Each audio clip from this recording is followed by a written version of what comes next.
My mom moved her new family into the house I inherited from Dad and she tried to steal it from me, but one move turned her desperate plan against her. I, a 24-year-old male, moved out of my old apartment 3 months ago and into a house that my father left for me. My father passed away around 6 months ago from a cardiac arrest at the age of 47, and I inherited the house he used to live in. It's in a nice neighborhood and is much more spacious than my old apartment. So, as soon as my lease was up, I decided to move in. It's a convenient distance from my workplace as well, so it's just perfect for me. I've been living here for close to 3 months, as I mentioned earlier. About 6 weeks ago, my mother, a 46-year-old female, reached out to me to ask if she and her family could move in with me for a while. I said yes because she told me that she was almost on the verge of being homeless and needed a place to stay immediately.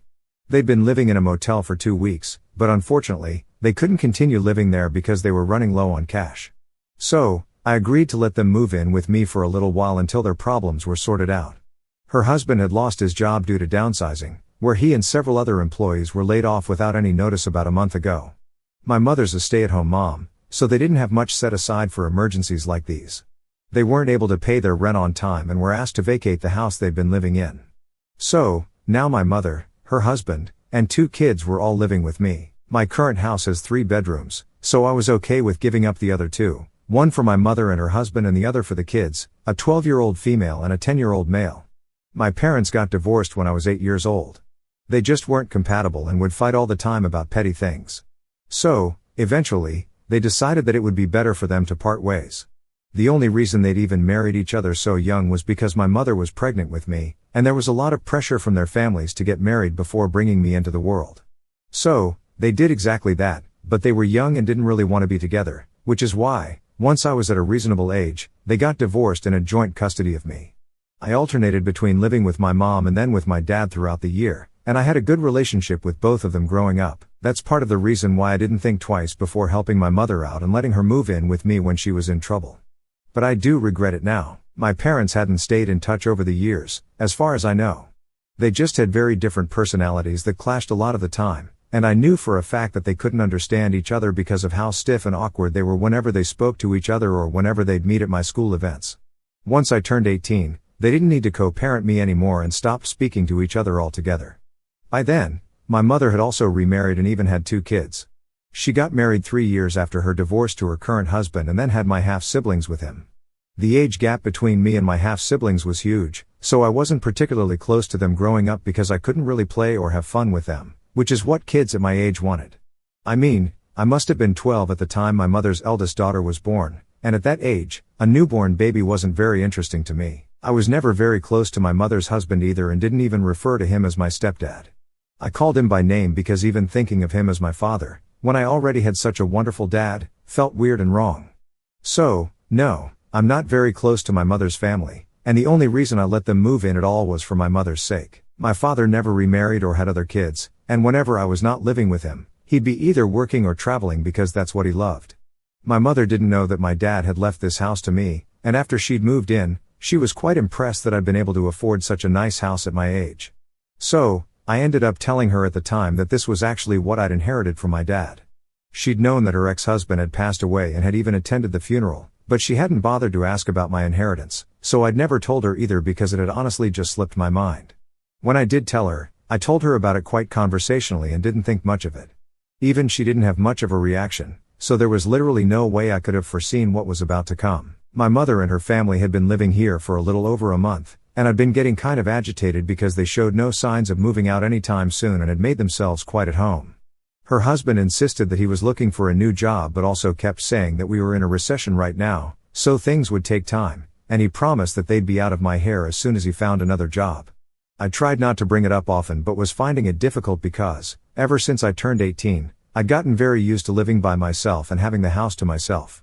So, this was a bit of an inconvenience for me, but I tried my best not to make them feel bad about it. But then, last week, my mother sat me down after the kids had gone to sleep and told me that she and her husband had something important to tell me. I thought that they finally had some good news to share, but instead, she informed me that she'd spoken to a lawyer and decided to contest my father's will. She told me that I had to vacate this house because she believed that this property was rightfully hers. And why did she believe that? Just because she'd supported my dad in the early days of his career by sacrificing her own so that she could raise me and tend to the house while he went out to work. So, she felt like she was owed this house since she hadn't asked for much in the divorce settlement. She thought that this would be a befitting repayment for that. She'd already filed the petition to contest the will and told me that I'd be served in a few days, but she still wanted to give me a heads up so that I wouldn't be blindsided and advised me to start looking for a new home. I was livid when she told me what she'd done because I'd been helping her out for the past 6 weeks by letting her stay here, and this was how she repaid me, by trying to get me kicked out of my own house. I literally had no idea how to react to this, and my first instinct was to panic because there was a very real chance that I'd lose this house to my mother. I didn't want that because I'd grown attached to it. It reminded me of my dad because sometimes I'd visit him here, and those were some good times that we had. He'd only purchased this house recently, 3 or 4 years ago, and it was in beautiful condition. It was just a perfect fit for me, so I really didn't want my mother to take it away. At that point, I told her that I wasn't going anywhere and that I'd make sure that she's the one who's evicted soon enough, so she'd better start looking for a place to live. Then I stormed off to my room and slammed the door shut so that I could call my dad's lawyer to talk to him about this. He dealt with the divorce, and he dealt with the will too, so I knew that he'd have all the answers as to whether my mother could actually do this to me or not.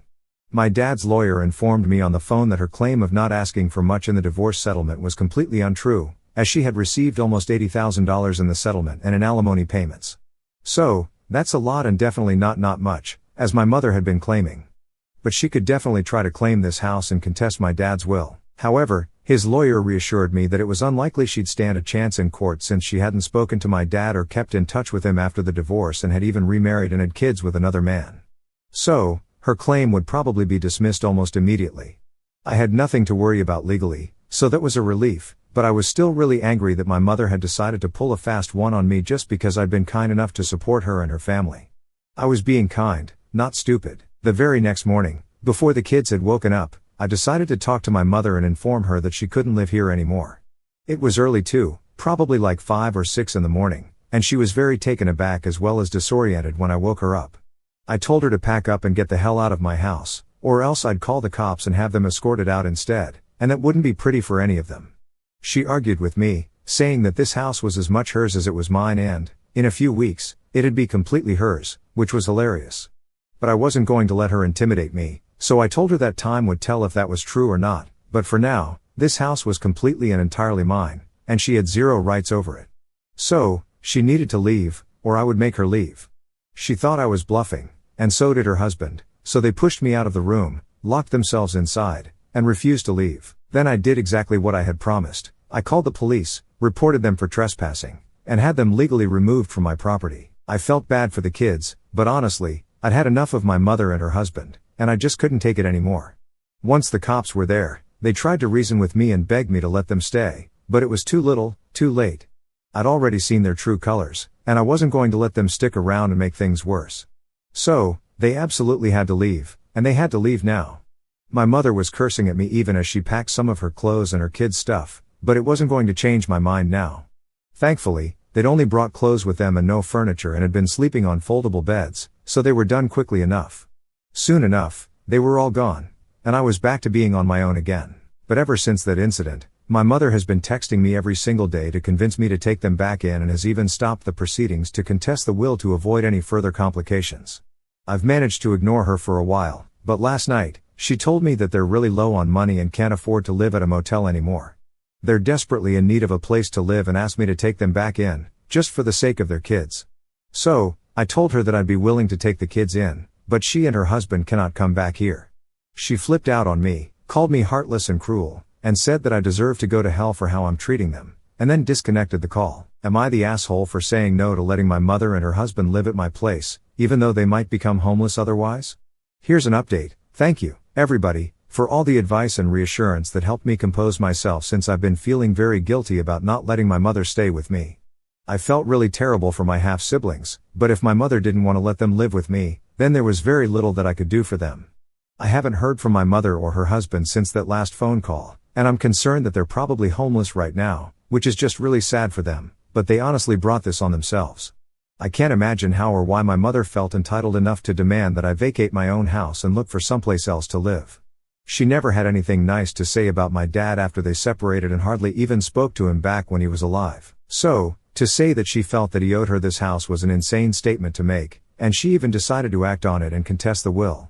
Likely, my mother had just assumed that she would inform me that she wanted the house and was contesting the will, and I would just transfer the ownership to her without questioning anything, simply because she felt that my dad owed her that house. She was my mother, and I would have loved to help her out and support her at a time when she seemed to really need it, just like she'd done for me throughout my childhood. But I wasn't going to do that at the cost of myself. Like I said, her husband had just become lazy after I allowed them to move in. He would promise that he was looking for work, but I never saw him do anything other than smoke on the couch and watch television, as if he could afford to just sit back and relax like nobody's business. I didn't say anything to him, but I kept asking my mother to speak to him and get him to put himself out there because they obviously couldn't just stay here for the rest of their lives. But even she kept putting it off and said that it would happen whenever it was destined to. They were just too laid back, and if that's the way they'd been living their lives, then it was hardly surprising that they were in such a dire situation today. I just feel bad for the kids because this is not their fault, and yet they're suffering even more than their parents are. It's been close to 4 days since I last spoke to my mother, but I'm hoping that she found someplace else to live because otherwise, it's just going to keep bothering me. She's not a very nice human being, but she's still my mother, and I would want for her and her kids to be safe and sound. I'm still not going to let her move back in here, though, not after how she tried to screw me over, even though I was trying to support her. She can send the kids over and hire someone to watch over them, but that's the most I'm willing to do for her, simply out of humanity and nothing else. Now, the ball is in her court. If she wants my help for her kids, she can contact me, and if not, then that's her call, and I'll respect it. My mother still hasn't called me or reached out to me, and I'd sort of forgotten about her as well because it's been 2 whole weeks since we last spoke. A few hours ago, my mother's husband called me up and asked me if I'd be willing to lend him some money for the time being. I wasn't going to just hand over the money without first making sure that he wasn't up to something shady, so I asked him why he needed it. He told me that he decided to take his kids and my mother and catch the next bus to go visit his brother, who lived a little out of town. He needed the money for bus tickets and told me that he'd return it as soon as he'd be able to. I don't believe he's going to return the money, just like he's never going to cover his share of the electricity bills from when their family lived with me, but it's fine. I'm not the kind of person to hold on to grudges, and I believe in helping people in their time of need. So, I agreed to lend them the money.